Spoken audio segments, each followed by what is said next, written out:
السلام علیکم ورحمۃ اللہ وبرکاتہ۔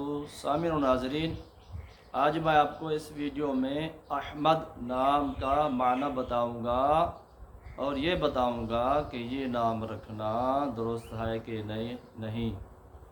تو احمد کا معنی ہے زیادہ تعریف کرنے والا، اور یہ نام جو ہے نبی پاک صلی اللہ علیہ وآلہ وسلم کے ناموں میں سے ایک نام ہے، لہٰذا یہ نام رکھنا صرف درست نہیں بلکہ باعث برکت ہے، اور احادیث مبارکہ میں اس نام کی برکت اور فضیلت بیان ہوئی ہے۔